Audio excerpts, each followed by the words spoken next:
Okay, cool. Um, well, now it's official that we're being recorded, so don't say anything offensive. Too late. Cool. Well, I guess if you're cool with that, we can dive right in. Yeah, dude. Let's do it. Cool. Well, I think I'll start with a confession. Is that I've thought it'd be cool to have you on the podcast for quite a long time, but it always felt weird because I know you personally. And then I was telling somebody about this recently, and they're like, "Yeah, dude, it's kind of dumb. You should get him on." So Well, it's like it's actually so far we've been talking for like 3 minutes. It's the most enjoyable one I've done in the last decade because I know you and we're tight, so it's very nice. You should have done it earlier, yeah, for sure. yeah, I Um, should have. What's gonna be better now because we waited so long? yeah, totally, totally. What are you reading these days? I am actually, I just, I kind of go back and forth between fiction and nonfiction. I'm reading this novel right now called The Impossible Thing. Hmm. Just crazy story.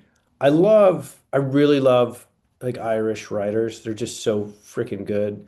Hmm. Um, this woman's Welsh, so she's not Irish. Cheating a little bit, but it's this like incredible. It's kind of like a crime thing, but the crime at the center of it is a rare egg that gets stolen. So it's just sort of like really eccentric, and it has multiple timelines. I don't know. It's just like one of those really fascinating things. I'm loving it. What's the name of it? The Impossible Thing. Hmm. I'll add it to my never-ending list of books that I should read someday. Yeah, do it.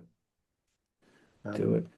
I think I've asked you this before, but do you ever read any other EMS books? You know, I don't. When I was in it, I didn't want to like I went home and I was like, I don't want to like do this when I'm at home. And then once I knew I was going to write strangers, I was like, well, I can't read any now. But I do have people send them to me, like to blurb and stuff, like the little blurbs in the back of a book. Mm. Yeah. So like publishers will say, hey, will you do? And so I end up reading them that way. So I get people who send those, and I read them. I read them now. Like on behalf of your publisher, you mean? Yeah, or some other publisher, somebody will say, like, hey, you're the guy who wrote Strangers. Like, will you blurb Uh, this? And I'm always like, yeah, of course, awesome. Yeah. Yeah, that's cool. Yeah, yeah. And just to provide context, if someone hasn't caught on yet, Kevin Hazzard is an author and a paramedic. Do you still keep your medic or are you a former paramedic? How do we refer to you? Former paramedic now. Former About to be a nurse like you, man. Yeah, Do you keep your numbers? Do you keep your medic numbers? I do. Yeah. So do you just like challenge the test every couple of years? I get enough hours through, like, I get enough CEU hours through work that I can just do it by CEs. And you never have to work a shift?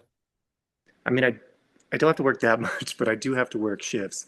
But like I still fly, so those shifts kind Oh, of fill both. Yeah, okay. yeah. Okay. So we don't really differentiate like the medic role versus nurse role, other than on your paycheck. Hmm. Yeah. Oh, so everybody on the helicopters both? No, no, no. It's just like we don't distinguish. So like we just treat all Oh, clinicians the same on the clinical side. It's just the nurses make more money, gotcha. which is That's a bummer for the medic, man. yeah. Well, they can go to nursing school like the rest of us. Don't do it. It sucks. Um, how did you get into writing? I think I remember you talking about this once that you initially started with just a blog. For the book, yeah. Yeah, I was a reporter before I got into all this stuff. I So I forgot knew about that that. like someday I would make my way back to that. I just Mm. didn't have a timeline. And then I kind of got like two things happened. One, I'd been around in EMS long enough that like my early stories were just sort of like drifting out of the back of my brain. And people would be like, hey, tell him that story of this thing. And I would do it. And they would jump in and be like, no, no, no, no, you missed a detail. And I realized like I was forgetting these things. And then the other was like, and I'm sure you get the same thing. Like, people asking you over and over to tell the same stories. Um, And I kind of got tired. And I was like, no, I'm just going to write something down, and then we could just send them to Just turf it off.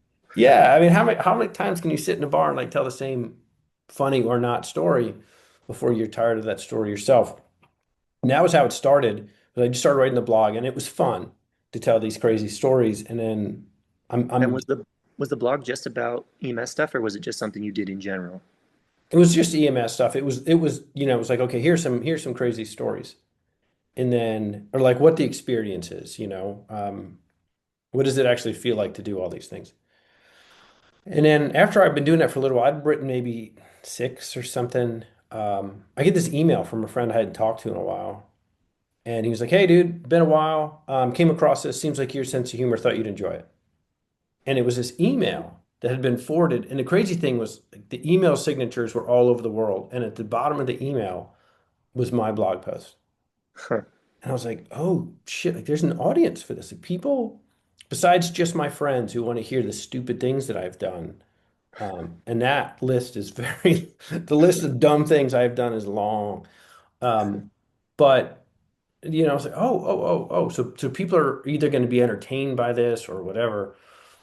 And so that was the idea to write the book. What I didn't anticipate was how, um, and I always think you sound like a loser when you say the word cathartic, but I mean, it really was, it's a weird decade to, like come on in your early 20s to your early 30s and be on an ambulance. It's strange. Yeah, And and you worked in Atlanta, like in a pretty busy system too. yeah, yeah. I mean, it was nuts. Yeah, it was wild.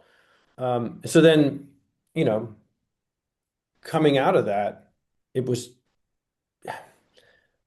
I, I don't like to over dramatize it, but we all know, like it kind of like messes with your head a little bit. You're just sort of, even if you're never too high or too low, can tell that, like, oh, my feet are sitting differently on the ground than they used to. There's something off with me or something different about me. And I didn't really know what it all was.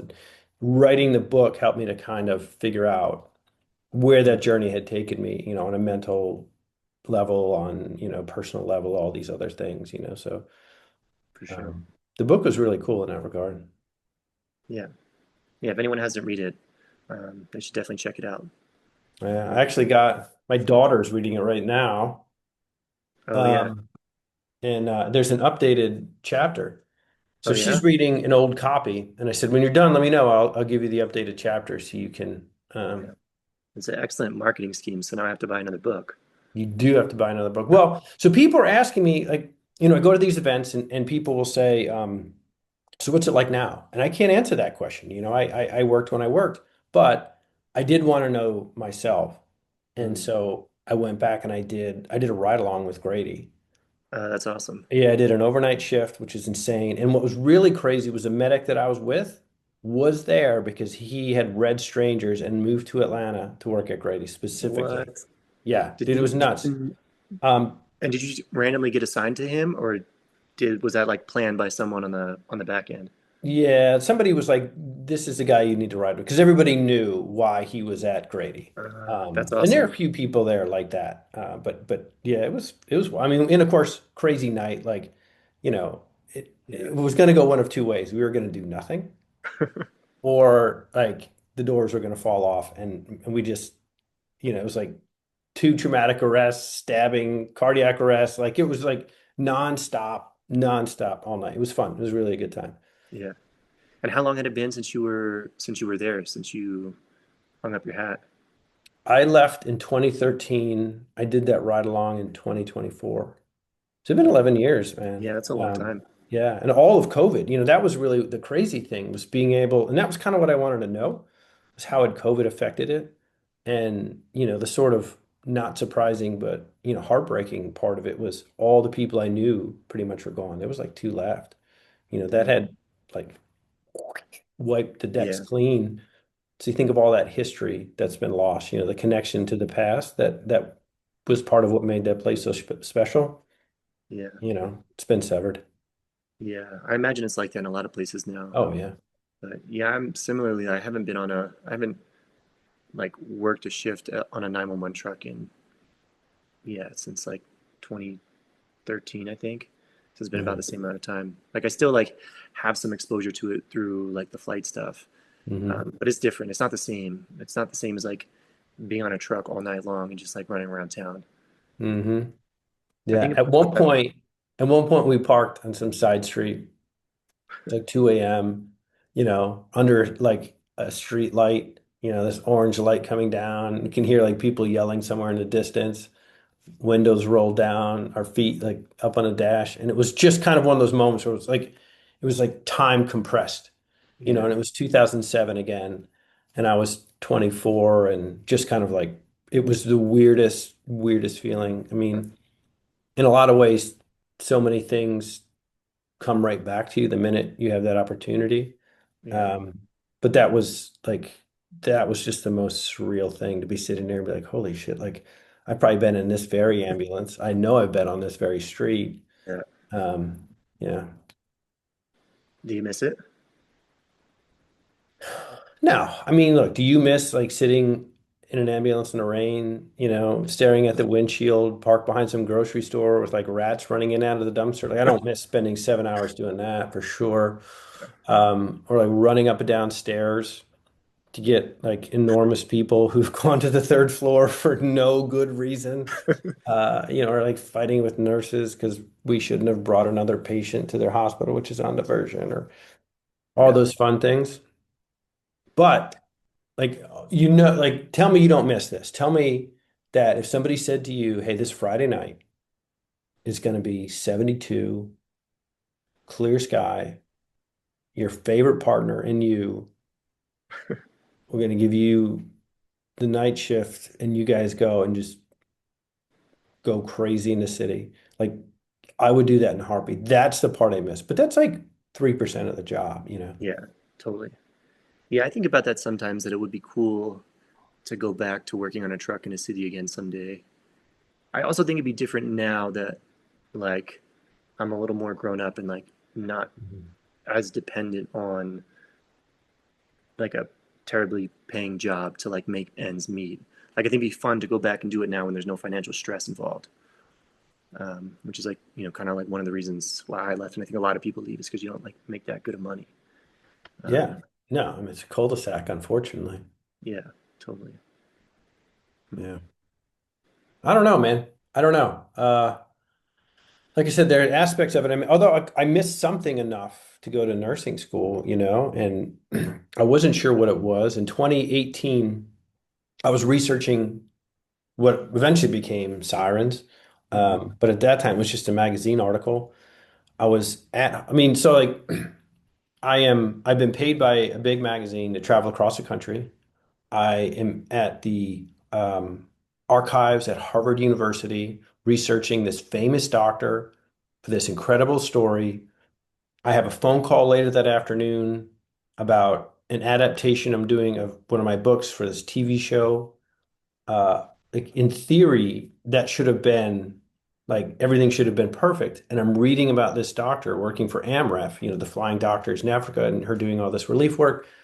And I just felt this huge pang of like it hit me suddenly like, oh my God, you let your numbers expire. You're no longer like you aren't this anymore and you can't get it back and it's gone. And look at all these things that you're not a part of. And I like in the moment that I should have been as content as possible, there was this like panicky feeling of like, oh my God, there's a part of me that I've lost. And I thought, well, that's it. I can't get that back. And then this weird phone call comes in the middle of the pandemic. I find myself in Central Florida, of all freaking places, in some weird like tool shed that's infested with bees, sleeping in a hammock with like nine other weirdos. And one night, one of those weirdos um, was like, "Hey, dude, have you ever thought about an ABSN?" Because I think I relayed that story to you, and you were like, "Why don't you just go get an ABSN? Like, just go do that." And that was June of 2020. That conversation of you and I sitting around. Why we had a bonfire and it was 94 degrees in Central Florida, I don't know, but that thing was raging. We were camping. Yeah, yeah. And that moment, and when you said that, I was like, "Oh," and that sort of sent me down this other weird trajectory that I had not anticipated. Yeah, that's awesome. And you're almost done, right? Yep, yep. Finishing up right now. I mean, I have two finals for my last two classes are next week. Awesome. And So where are you that's gonna? I already know the answer to this since we were talking about it beforehand. But where are you gonna end up working? so, they're really in Atlanta. There are two hospitals I always wanted to work for. One was Grady, and I assumed that when I did this, that's where I was going to go. I mean, I love Grady. It's one of those weird places that it's like really difficult, but you take pride in that difficulty, and it kind of like the the the the place just sort of sinks into your bones if you're one of those people. So I thought that's where I was going to go. The other hospital I've always really liked is um, Children's Healthcare of Atlanta. It's just like it's a good health system. They do great work. My son was there in the ICU, and everybody I've ever known who's gone there has been really, really happy. Hmm. And so when I did my peds rotation, I was at the brand new hospital that they had, which is like robots driving around and all this the things that they have. It's banana like, dude, Huh. there's this outside play area. It's like with a like walking trails and big fountains and all this like it's crazy. Um, but when I did my peds rotation, I was like, well, wait a minute. I think, because on an ambulance you treat a ton of kids, like febrile seizures and tons and tons of RSV, bronchiolitis and asthma and all that stuff. So I was comfortable enough with kids. And then I did that and I was like, oh, I think I kind of like this. So I sort of applied just like, hey, let's see what happens. And I got an interview with their cardiac acute care unit. They brought me up and they were like, I had a friend who was at Grady CV ICU, and so I know that those are, it's like cool stuff to be done. And I was talking to the nurse. I was like, so what do you guys do? And she's like, you know, tons of ads, tons of people who are, either waiting or just coming off transplants, a lot of like major cardiac defects and, like basically like super sick kids. Like it's an intense unit, and not for everybody. But if you can handle it, it's like a great place. And literally every word she was saying was like, yes, yes, yes. I mean, you're either one of those people who hears that something's gonna be really difficult and you're like, hell yeah, or you're not. Like, I mean, you're sitting here doing rotations in Gaza, like like you go out of your way for those kind of experiences. And the more she described it, the more I was like, uh-huh, I think this is Yeah. where I'm gonna be. And then so yeah, I'm Sweet. excited. And it's all lined up. You got the job. Yeah, man. Awesome. Yeah. Yeah. Sweet. Yeah, it's all your fault, dude. I should be like, I'll take responsibility for that. I'm okay with it. yeah. Um, I want to back up. I had a question I wanted to ask you about when you were working on writing Strangers. I don't Mm, remember where I heard you tell this story. It was on another podcast. And you were talking about how once you had it drafted, like how you went about finding a publisher. I think the story mm. was that you just like went to a bookstore and just like looked at books in the same genre as yours and just like wrote down the publishers and like sent your manuscript to them. Uh, Sort of. So in order to get a major publisher, you need to have an agent. Like the agent that's kind of like the Mm. gatekeeper. So your agent is the one who approaches the publisher. Okay, I see. So somebody had said to me one time, everybody, it was Stephen King. If he he didn't say it to Asshole, me, but Stephen King. but I wish. So Steve and I were talking this one time. We were up in Maine, we were eating lobster rolls, and but in that book on writing, he made a comment that like everybody, he always when he gets a book, he always flips to the acknowledgement pages and looks to see who they thanked. And when somebody thanks a spouse, he's like, that's somebody who gets it. They understand the help that you get. But he made mention of the fact like everybody thanks their agent, everybody thanks their publisher. And I was like, oh, like here's a great way to connect. So I went to every bookstore that was in driving distance of my house, and I walked into the memoir section, and every book that wasn't like a celebrity memoir, um, I flipped to the back, and sure enough, dude, like almost all of them thank their agent. Hmm. So I'd write down the name of the book, the name of the writer, and the agent. And I did that. I just spent hours just going through every single memoir. And then I go to another bookstore, did the same thing. And I collected this list and I put together a letter that basically said, I just read, you know, Back from Gaza by Ryan Kerr. And since my book is like that one, I thought you might want to represent this as well. And then I gave like a brief 2 sentence description of what my book was, and then the first chapter. And I sent out 20 of those a day, every single day, for a couple of weeks. And Hmm. then I started getting responses.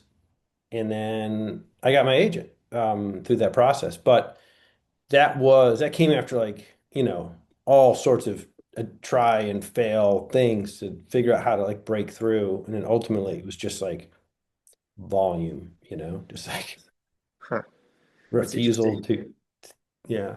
Yeah, I've done something like similar in my life, but not like more for like applying for jobs. Like for years, I would just like every couple months sit down and like I'd always keep a list of like cool opportunities, and I would Mm. just yeah, I would just like send my resume and follow up on emails, and like it was like an ongoing process for a long time, and that's kind of how I was able to get like my foot in the door doing a lot of the international work I do now, because Mhm. it just like takes a lot of persistence to like break in to like get noticed, I guess.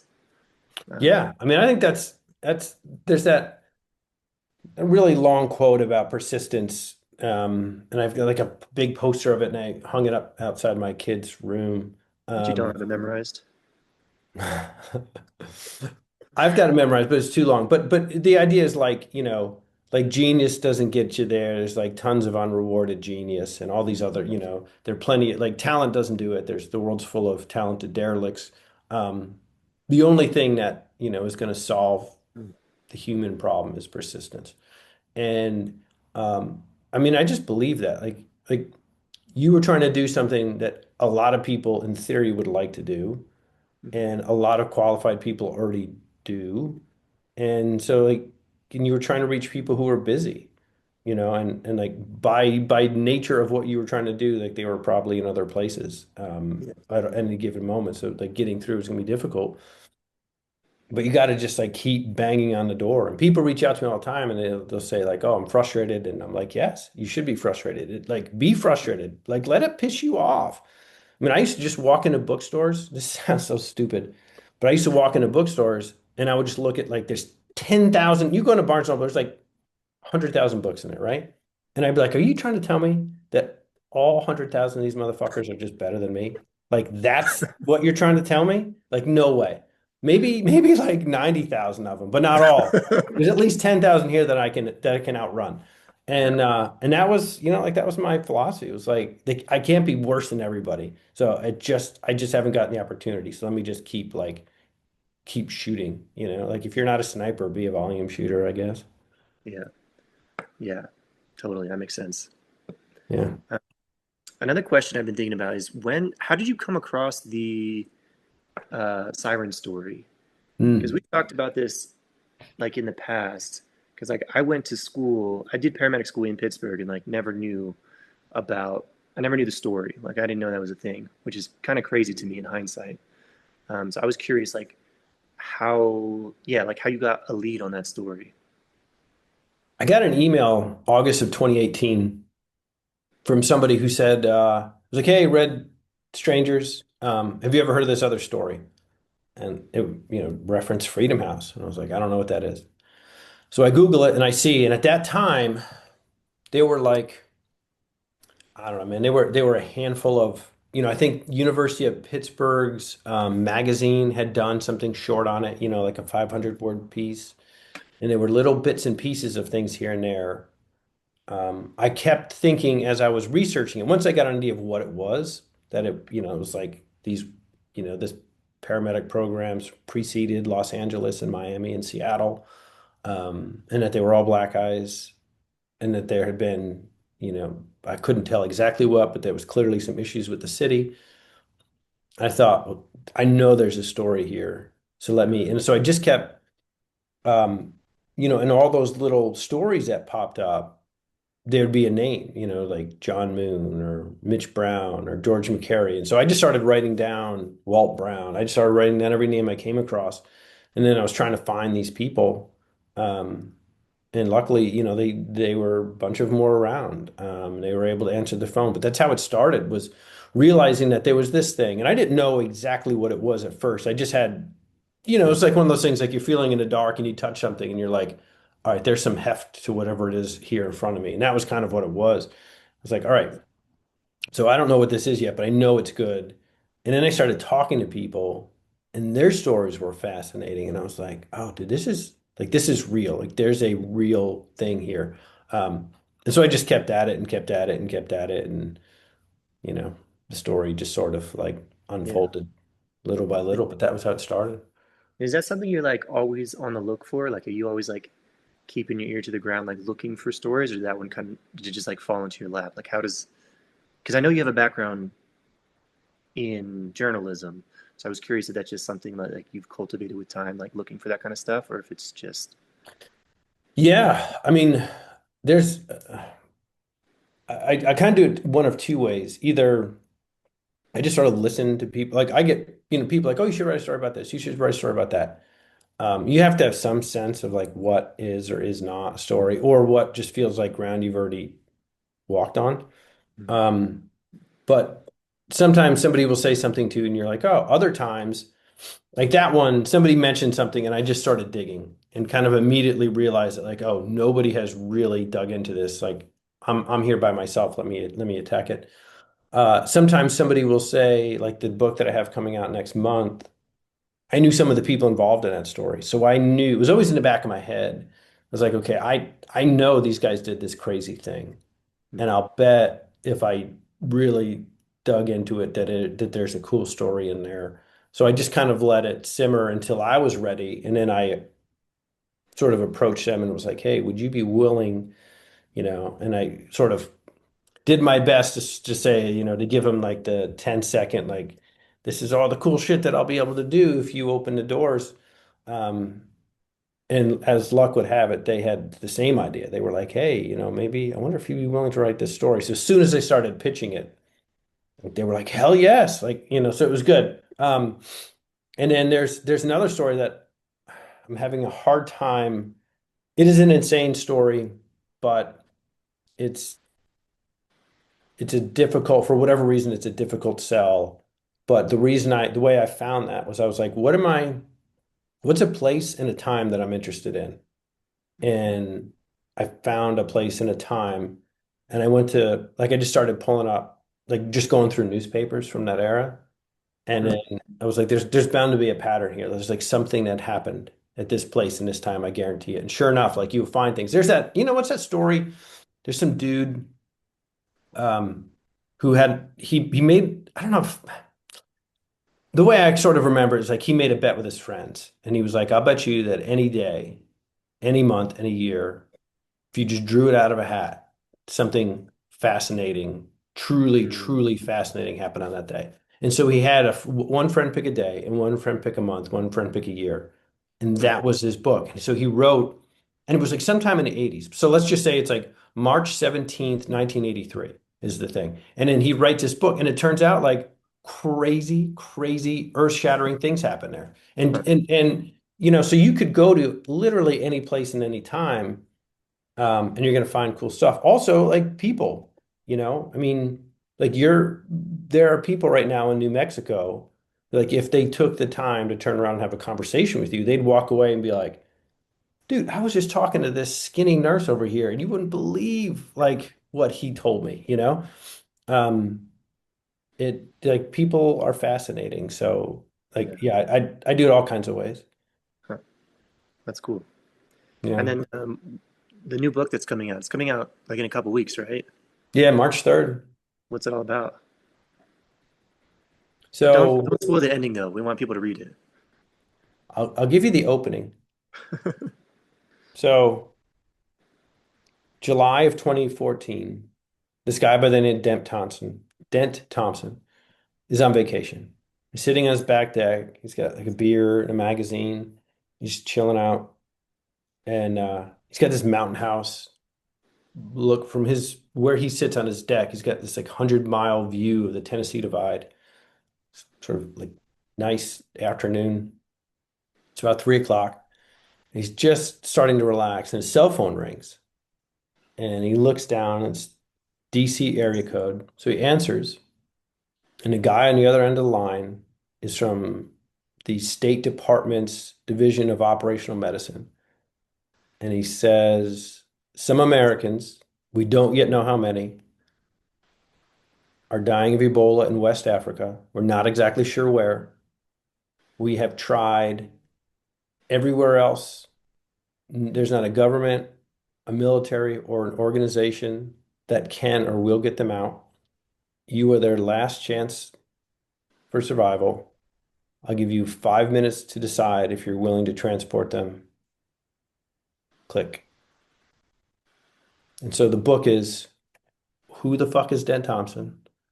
Why is he gets this? Why does he get this phone call? And what are the 7 days that follow that phone call? Nice. Um, think like the perfect storm meets the hot zone. I've seen one of those, so I got like half an idea. Which one have you seen? Wait, the hot zone's a book, man. I've seen The Perfect Storm. There was a movie for The Perfect Storm, right? Did you not read the book? Mm, You're killing me. no, I've read a couple of his other books though. But yeah, I haven't read that one because I saw the movie, so I was like, I don't want to like repeat it, which is a Oh, terrible well, thing. Yeah, there's a terrible lot. thing to say to an author. There's a lot you're missing out on. But the hot zone, you've never read the hot zone? I don't even know if I've heard of it. Oh, really? Did that's the book that kind of like started all this stuff. So this dude, Richard Preston, Okay. and this was sort of the this is kind of like the first time people hear about Ebola Hmm. is because Ebola was discovered in 1976. So he writes this book about Ebola and what are you laughing at? And it's like a crazy, like everybody's mind is blown about like this horrible virus because it's like nobody knows hemorrhagic fever, Hmm. but we know that like, oh, this is like really scary virus that kills people in crazy ways. So the hot Hmm. zone is about the kind of like about Ebola, and there's all these different things. There's this crazy sequence where a bunch of monkeys get it in Virginia. It's fucking bananas, dude. You need to read it. It's good. It's really good. Okay. Um, but yeah, that's what the book is about. No One's Coming comes out March 3rd. You can pre-order it now. Nice. Yeah, yeah. Yeah, terrible timing because I leave on the second, so I'm gonna have to wait 6 weeks till I can read it. Okay. Yeah. No, that's on you. You got to get your schedule locked down. How long are you going to be gone for? Uh, I my rotation over there is 5 weeks, um, so I'm due back to the States like middle of April, but I may stay over in Jordan and do some vacationing before I come back. We'll see. Yeah. And what do you like? What's your specific role? So most of what we're trying to do is facilitate medical evacuations, getting people out of Gaza. Um, so yeah, up until just recently, it's been a little bit difficult because the border crossing with Egypt wasn't open. Hmm.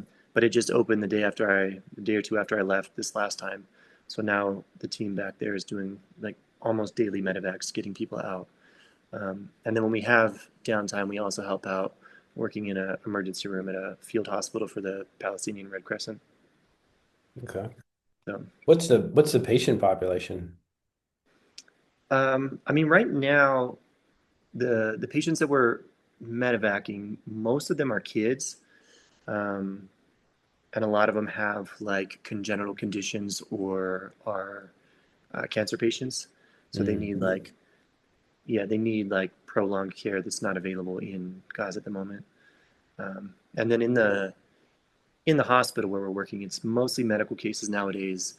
A lot of like exacerbations of chronic conditions just because people haven't had access to primary healthcare for quite a while. There's like a lot of medications are just in short supply.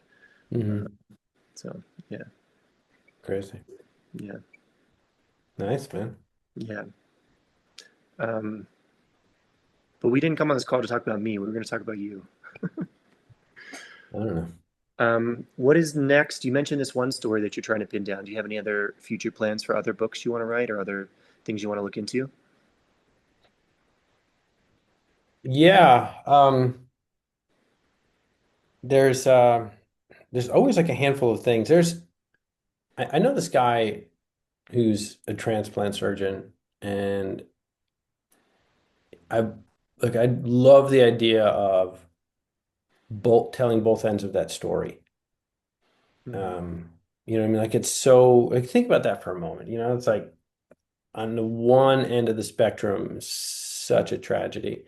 But on the other end of the spectrum, it's like literally a miracle. I mean, it's like Deus ex machina, like literally. I mean, it's like from the sky, this life-saving thing just drops into your lap or Right. your chest. Um, and it like so I just find that endlessly fascinating. Um, so that like that's kind of sort of always kicking around somewhere in my head. I like I think like a lot of people, I do like I kind of like crime stories. The thing that I found that I've been having a difficult time for all sorts of complicated reasons selling, um, it sits at the intersection of medicine and crime. And I just thought like, bang, perfect. And then there's this other complicating factor. But basically, the short version is a few other books that are sort of in the universe but different did not do very well. And so you've either got to wait for people to forget about those or find someone who is convinced that your angle is different enough. But that's just it's like one of those bummers, where they're like, yeah, the last three books we tried, and and I'm like, no, no, no, this one's totally different, but it doesn't Yeah. matter. But I would love to find something like that. But like in your world, I think our weird sojourn into Central Florida, into Mexico, the Middle East, like there's like a lot of really cool stuff that happens there. Yeah. And I would love to look into that. Like, there's got to be someone other than Navy SEALs who are telling stories about things that happen overseas. Like, aren't there enough books about like, so then I came in and I shot 17 people, like I entered the room and I stabbed everybody I saw. There's like other versions of, Americans going overseas and doing crazy shit that other than those guys. Um, so, you know, yeah, where's the Ryan Kerr story? You know what I mean? That's what I'd like to know. Yeah. Maybe What's that? maybe someday. Yeah, you should. You should. You should. But I would love to do something like that.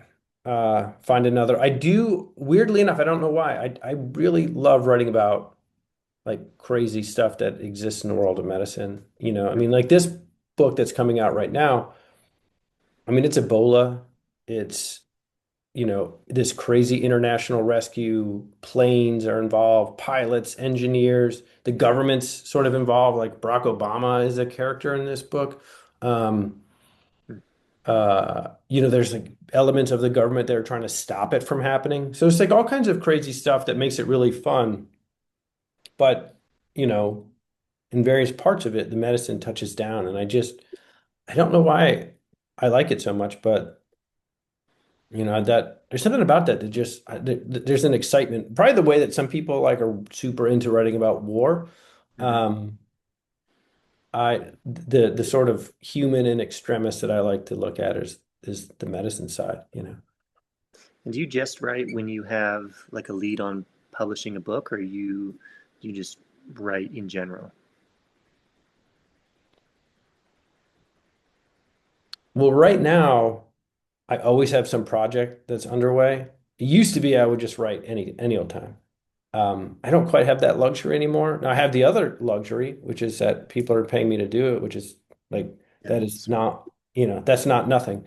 Yeah. Um, uh, so there's like some TV stuff. I'm in the middle of a movie project right now. And there's some TV stuff, and then obviously there's the new book. So I am busy with these various projects. What it doesn't necessarily allow is for me to just go off. Like I have this fun idea that I would love to do for a novel, just like crazy fun story. Um, but it would require the time to just go off and do something on my own. And I just don't have that right now. Yeah, you got to do So one of those like author vacations where you just like rent a house in the Caribbean for 3 months and just get shit faced every day and write books. Yeah. my name is not Dan Brown. Unfortunately, uh, you may have sent your email to the wrong person. So I would love to be doing that. Maybe I'll just like, I'll like move into Sam's guest house. Sam's probably gonna have a guest house pretty soon. Yeah, Um, that'd be cool. I'll move in with his guest house and I'll just like allow his weirdness to inspire me, because I'm sure there's some crazy stuff going on. Um, but no, few things would make me happier than that, for sure. I mean, who doesn't want to get drunk in the Caribbean, you know? Yeah, it's fair. Yeah. Yeah. Maybe not during a hurricane, but like in general. In general, yeah. I don't know. Hurricane would be kind of cool. I've had a friend who used to say, like, I want to tie myself to a lawn chair and sit out a hurricane on the beach. I was like, dude, you can do that. Like, that is an attainable goal. Uh, Uh, but I think I think I would chicken out. I mean, I'm almost certain I would chicken out. Well, what would be wild about it is that you could watch the bands come in, like it would keep getting closer I mean, think about like the build up to that, the waiting, I mean, it'd be very Jaws like there's just be like as it got closer and the anticipation of that might like literally be Chinese water torture. I mean, that might break you. Yeah. It would be awesome though if you did Yeah. it. I feel like you Probably. could do that. I'll think on it, but I probably won't. Um, do your kids know you're famous? So, famous, I don't know the word famous, but my I mean, you're more famous than most people. Okay. I mean, it's a low bar though. Most of us are really not famous. You know what I mean? Um, You're it, like at least in like the top 30% of the world, I think. okay. I mean, Yeah. sure. I'll take I'm just that. making numbers up, but Yeah, that's yeah, fine. above average, we'll say. I'm famous enough that you and I have sat in a car while like three goofy firefighters looked up bad reviews for my book and read them out loud. So I'll give you that. I'm at least that famous. Actually, believe that experience happened to us on two different continents. Um, But so my seventh grader, I have two kids, one's in ninth, one's in seventh. My seventh grader came home and they had to do this thing of like your online footprint, Mm, so because they're trying, like the schools are trying to kind of yeah. teach these kids like, hey, you got to really be careful. And so they said, put your parents' name in, and my name, like all this, Mm, terrible, headshots or whatever that from the back of the book, and but like stuff from interviews and all the like it just like everybody else's father, was like a LinkedIn page, you know what I mean? Like a normal, so some other kid was like, my dad's a cardiothoracic surgeon, like way more successful than me, but he only appears on LinkedIn. Or like maybe, Brown University wrote something nice about him, mm, as a 1987 alum or something.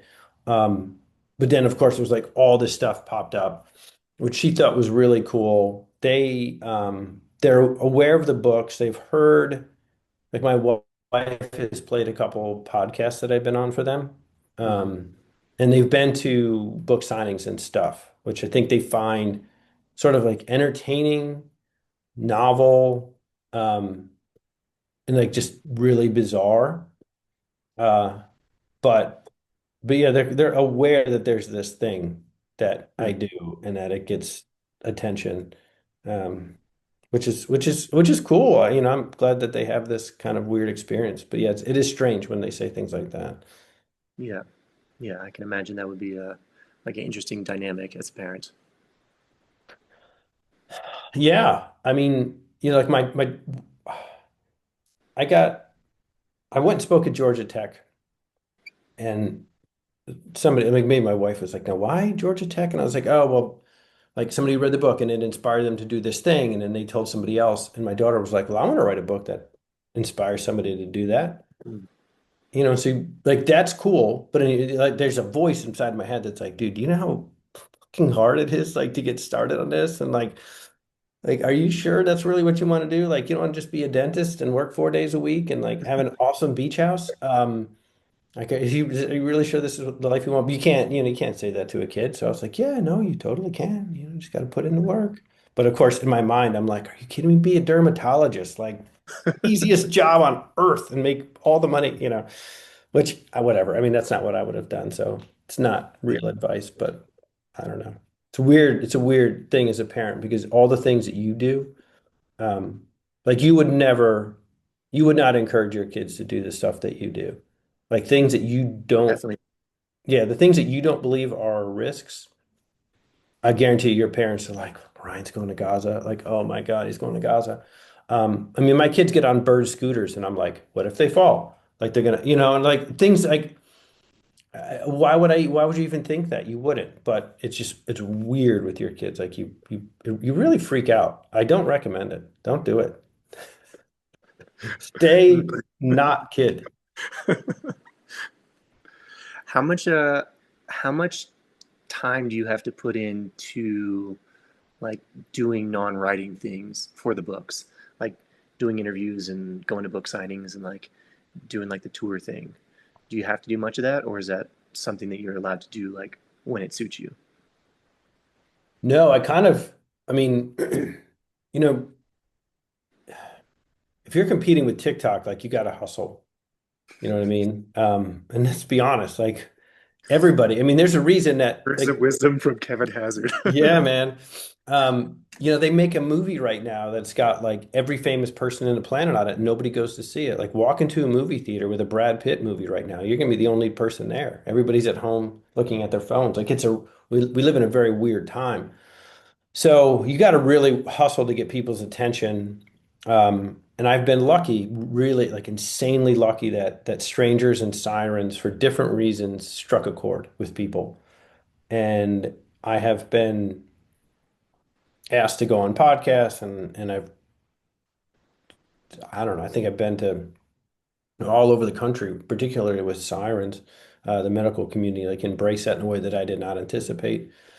So that part is cool, although the podcasting is way better in a sense because it doesn't require me to fly across the country to go somewhere. Yeah.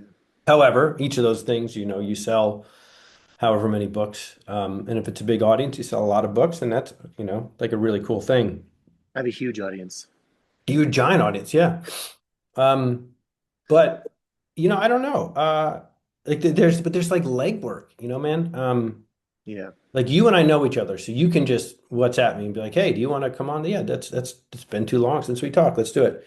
But most of it is like me trying to keep lists or databases or whatever of podcasts or um, festivals or conferences that have had me in the past and reaching back out to them, which takes a while, or doing social media stuff, which I think there's some people like it is so easy for them. Hmm. I cannot tell you how hard it is for me. And it goes against everything about like because you're like walking out in front of people you don't really know, being like, hey, look at me, look at this cool thing I did. And you're either cool with that or you find it mortifying. And I find it mortifying. It's just like I'm always humiliated. Like every time I hit send on a post, I'm like, Jesus. I'm sure these people are like, this guy again? Like I'm so self-conscious about it. So it really like I'll put off like I'll be like, all right, I should post something about the book. I'll put it off for days because I just don't want to I could get all this anxiety about it because I would be such a bad salesman. Hmm. Um, You know what 'cause- I started doing is I do my social media stuff now on like an app that schedules it. So like because I had the same thing when I like go to post something, I'm like, ooh, like is it ready? Is it good? Like but now I like just schedule it and then like I don't even know what day it goes out because it's Mm. like 3 weeks later and then it just like happens in the ether and then someone sends me a message and I'm like, oh yeah, cool. Like someone got it and they liked it. And that like has kind of helped me navigate that part of things. Oh, that's interesting. Yeah. I would love to be one of those people who just is like a social media manager. Like that's the kind of money, like forget money to go to the islands for 3 months. Like I want social media manager money, like to not have to think about it, just have somebody else do it would be awesome. Yeah. Because I wouldn't do it if I wasn't trying to, be engaged with a community that luckily has enjoyed and responded to the work that I've done.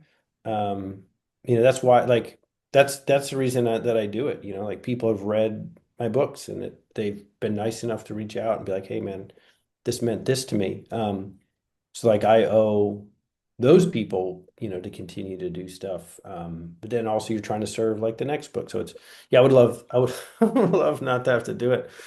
But that's a long way of saying like a lot of time. There's a lot of non-writing time Hmm. out there.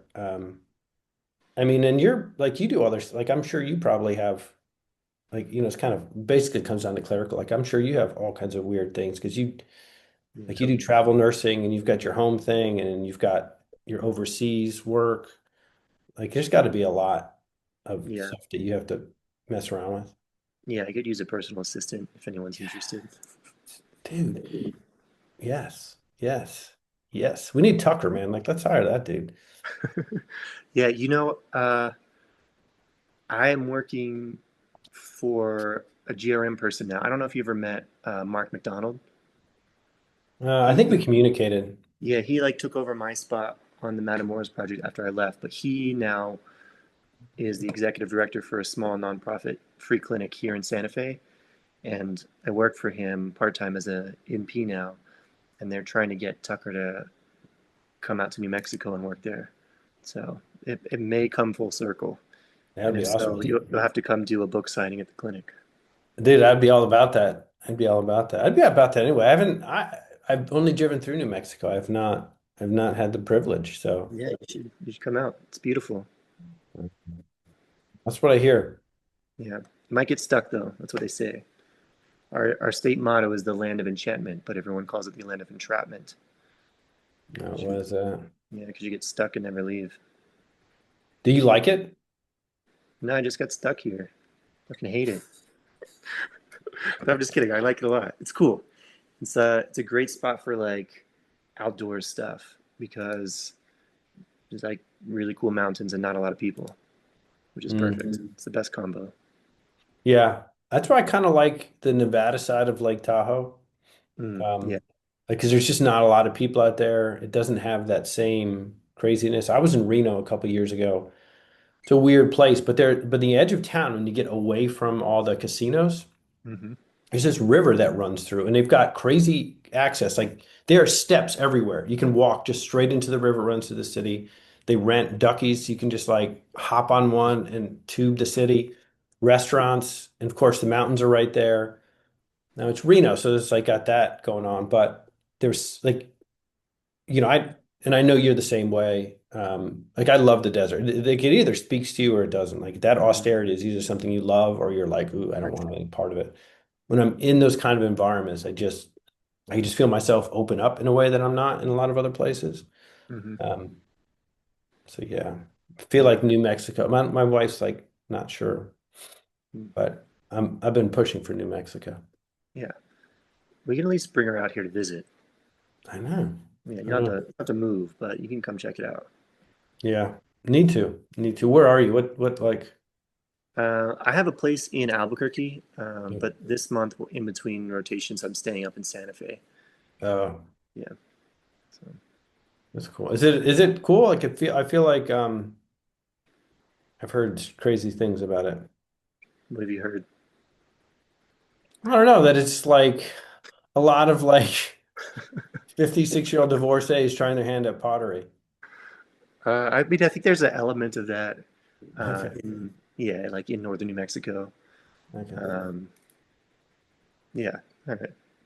So that's part of it. Small part, but it's there. Yeah, but there's other stuff too, so it's fine. All right. Well, there's that's nothing wrong with that. Cool. Pottery's important. Yeah. Well, that's all the questions I had about the books. I don't know. Anything else you want to share with the folks listening? Oh, you can't put me in a spot like that. Too late. Yeah. I don't know. I'm just enjoying sharing things about you. Yeah. Well, everyone, go buy all three of Kevin's books. Yeah, yeah, man. 1,000 Naked Strangers, American Sirens, and very, very soon, No One's Coming. Um, which is a really cool book. I'm very excited about it. It's such a fun story. Like I wrote it so quickly. It just like one of those things. Like I spent, a year or something doing all these interviews, and it was just like because it was And just then once you had it all, you can just lay it all out. Huh. yeah, it was just such a I don't know, the story like really flowed quickly. I was like, damn, this is because it like the pace of it, when something happens over the course of 7 days, it's in the, Yeah. it's like 3 days of the condor, like you're being chased and so just the writing was really quick. It's awesome. Yeah, I'm stoked to check it out. I'll have to order it so it's here when I come back. Yeah. Um, do you have time to read out there? I do, yeah. I take my Kindle. So yeah, I have like a decent amount of downtime. Kind of depends on the day. Like some days when I'm working in the emergency room, it's slow and I can read there. Sometimes we get stuck at like holding points when we're doing medevacs where you're just stuck for like 2 or 3 hours while yeah, people are busy fighting each other. Um, Right. so yeah, it's a little bit variable, but yeah. All right. I'll send you a promotional copy if you have time to read it. You can bring it with you Will it make it here in time? when you leave. The second. Yeah, no, I have promotional copies, man. Sweet. Cool. Yeah. Perfect. Yeah, man. Give me your address right Great. now. Tell the whole world what your address is. Uh, yeah, send me your thing and I'll put one in the mail and you can bring it with you. Perfect. Yeah, I just that'd be need you rad. to take like some badass picture with it in the background. Okay, I could do that. Hold on, I'll stop the recording here because I don't know if everyone wants to listen to us just banter. Yeah, they do. I mean, they probably do. I don't know if it stopped. It should tell us. It should say, we've stopped recording if I can figure out how to do this.